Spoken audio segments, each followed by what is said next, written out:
All right, young scholars, this is Mr. Martirone with your Flip Classroom, and in this video we're going to discuss America as a Pacific power.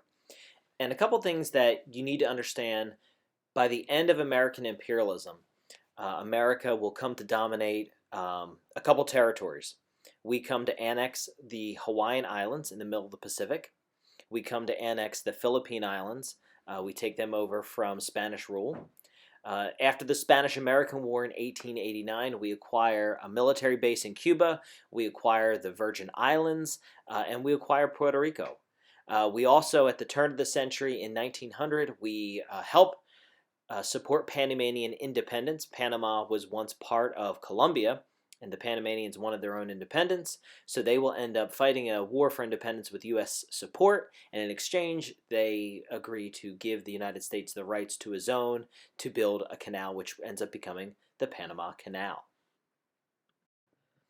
So as you're looking at the dates of American imperialism, you'll notice the Spanish-American War is 1898, the annexation of the Philippines is 1900, we don't acquire the Panama Canal until 1904. So what was America doing prior to all this? Well, it's not that America wasn't an imperial power. America was definitely controlling the way of life of a group of people. We just weren't doing it overseas. We were doing it domestically. It's not one of the brighter parts of American history, and it oftentimes gets overlooked. You'll examine this more in U.S. History 1 next year. But America was, expanding westward in the early 1800s, and they were acquiring territories and signing treaties that forced Native Americans to give away their land to the Americans. On top of that, during the middle of the 1800s, 1861 to 1865, we were fighting the American Civil War, so we really weren't concerned with expansion during that time period. But once the Civil War ends and once the Transcontinental Railroad successfully connects the continent from East Coast to West Coast, it then becomes a race to join this overseas battle and kind of move overseas and begin to acquire more and more resources so we can show the world that we are a player on the world stage. And we do that through events such as the Spanish-American War, the annexation of the Philippines with President McKinley, the Boxer Rebellion in 1900, and ultimately the construction of the Panama Canal from 1904 to 1914. So what happens? Why does America all of a sudden become interested in overseas empire and overseas colonies? And the answer was, we'd always been interested in overseas territory and foreign policy. The problem was the United States was so weak and so feeble, we really couldn't influence, affect, or change policy globally. If you remember, President James Monroe in the early 1800s authored the Monroe Doctrine and told Europeans to basically stay out of the Western Hemisphere.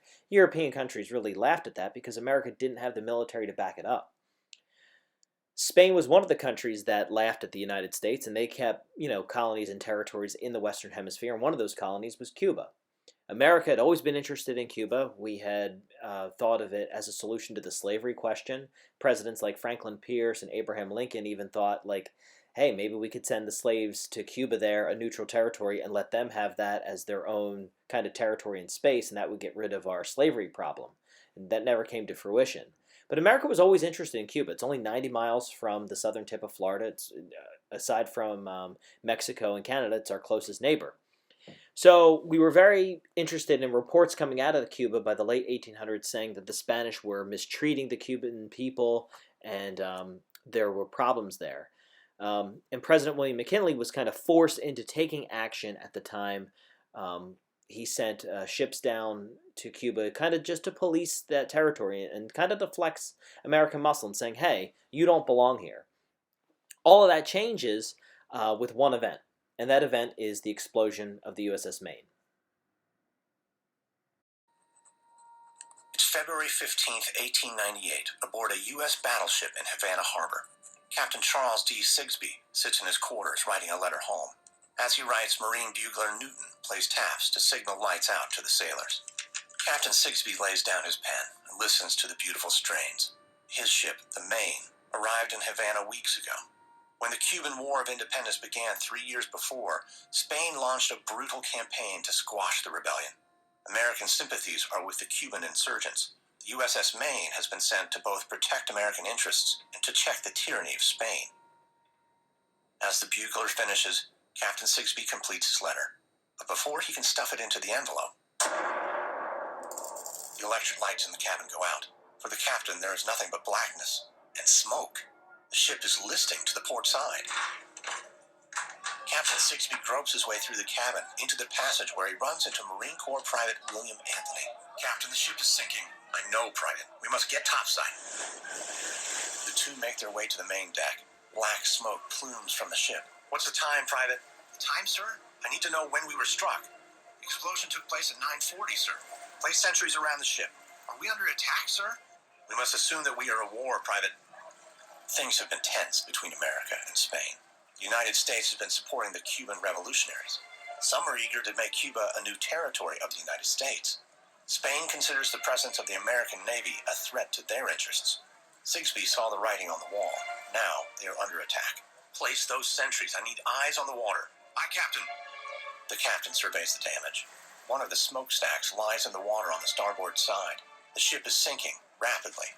His men are tending to the wounded, choking on the smoke from a massive fire burning midship. Captain Sigsbee, no report of any ships, but... Suddenly, the spare ammunition that had been stowed in the pilot house ignites. Sir, the boats are back.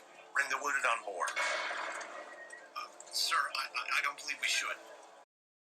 If anything, we should join them in the boats. While this ship is still above water, we will not abandon her. But, Captain, the fire has reached the forward magazine. Told you to get those fires out. It's hopeless, sir. And if that magazine explodes, it will kill us all. We must abandon ship. Captain Sigsbee is reluctant to leave his ship, but he must think of the lives of his crew. Abandon ship. By the time the ship was evacuated, the Maine had sunk low enough that the deck was almost level with the lifeboats. As is custom, Captain Sigsbee was the last to leave. As they rowed to shore, the captain surveyed the bodies of his men floating in the water. 268 men, over 2/3 of his crew, were dead. The bugler, Newton, who Captain Sigsbee had listened to just a half hour before, was among them. Taps was the last song he ever played. In the aftermath of the sinking of the Maine, America becomes outraged. This is the first time since the War of 1812 that America was attacked, and the newspapers at the time really talk up and portray Spanish aggression in a very unfavorable light. And this is known as yellow journalism. Yellow journalism and yellow journalists of the time used their newspapers and their magazines to portray the Spanish as kind of mongrels and kind of barbarians who would attack the innocent Americans. Yellow journalism has been compared to fake news today, and the comparisons really aren't true. Fake news are clearly things that are made up and are false. Yellow journalism is maybe a degree less than that. Yellow journalism is exaggerated with a little bit of bias to prove a point. And a lot of people believe that yellow journalism is, in fact, what was sent around to the country to really whip America up in a frenzy, and ultimately, in 1898, forced William McKinley to declare war on Spain. As it turns out, the Maine was not sunk by a mine. There was an accidental ignition of the gun magazine, which caused the initial fire, and then the magazine exploded. This comes out well after the fact, and many people at the time thought that maybe it wasn't a Spanish mine because there's no evidence to conclusively prove that Spain was mining the Havana harbor. But this was the theory that we went with. And as a result, this was used for William McKinley to declare war on Spain in 1898. As a result, William McKinley declares war on Spain, and America mobilizes. And this is the first time America will fight a war since the Civil War. So many Americans see this as an opportunity to really unite the country against the common enemy. And among those is none other than William McKinley's Secretary of the Navy, Theodore Roosevelt. Young Theodore Roosevelt was born to a wealthy family, and he saw it his duty to join up and enlist. So he forms a cavalry regiment known as the Rough Riders, and they include desperados from Texas. They include Indian fighters from out west. They even include Apache Native Americans in their regiment. They also include some of the best polo players of their time. Some of the elites from Harvard and Yale join up. William Tiffany, the heir to Tiffany's jewelry, joins up in this regiment. So it's kind of a ragtag of men that join up in this expedition. But Roosevelt talks it up, and he knows how to play up a good story when he sees one, using the press as his friends. And his regiment, the Rough Riders, are part of the American fighting force. They go into Cuba and they fight against the Spanish in the Battle of Kettle and San Juan Hill. These are small battles, and realistically, the American Army and the Rough Riders lost more men due to malaria than they did in battle. But these dramatic exploits make Roosevelt a national hero.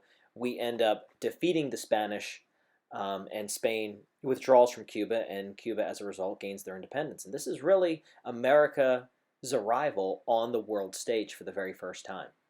And Theodore Roosevelt is a part of that. And as a result, he and the Rough Riders come back, celebrated heroes and famous. And Roosevelt will then run for governor of New York.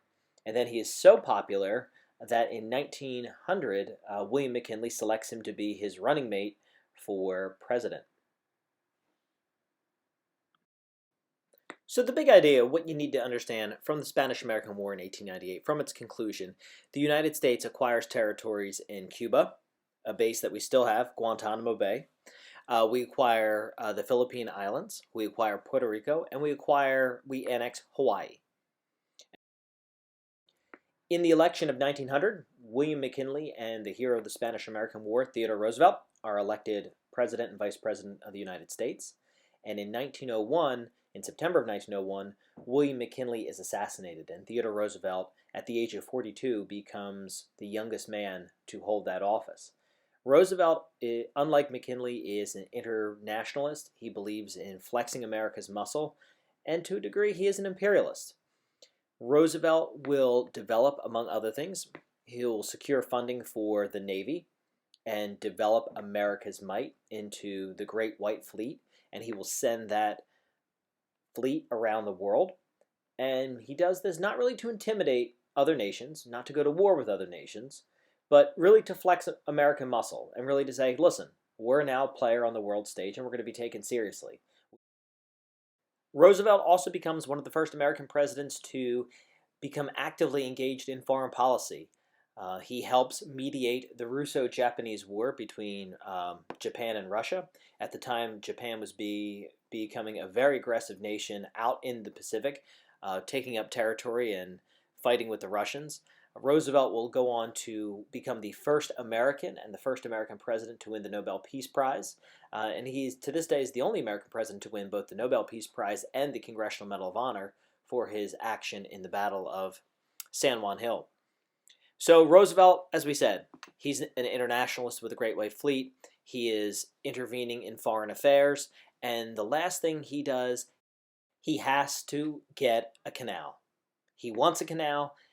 He will do whatever it takes to get a canal through Panama. The French had tried, and they were unsuccessful. And Roosevelt intercedes in the Panamanian Revolt. And what he does is he commits the United States to backing the Panamanians in their overthrow of the Colombian government. Panama was once part of Colombia.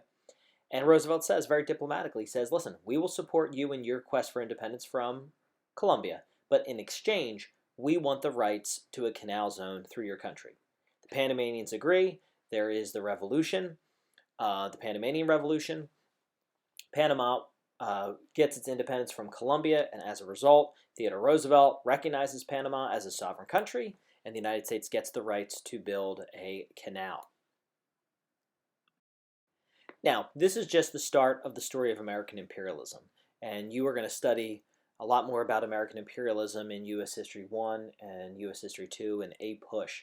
But this just gives you a little bit of flavor of America's place in this changing world at the end of the 1800s and the beginning of the 1900s. Imperialism is going to be one of the reasons why European countries stumbled into World War I and ultimately World War II. And with the conclusion of World War II, imperialism really draws to an end. And as countries around the world in Latin America and the Middle East and Africa are struggling for their independence, America and its rival at the time, the Soviet Union, Russia, are going to begin to compete for territories in the Cold War. And I want you guys to understand is that the Cold War really redefines political boundaries from imperialism and really changes the world and shapes the world as we know it today. But again, we'll go more into that in future classes. You'll go more into that in U.S. History 1, U.S. History 2, Current Events, and AP U.S. History. And it is a fascinating history of the world. If you have any questions, comments, or concerns, you can always replay this video or you can post it on Google Classroom, where I will be happy to answer any and all questions you may have.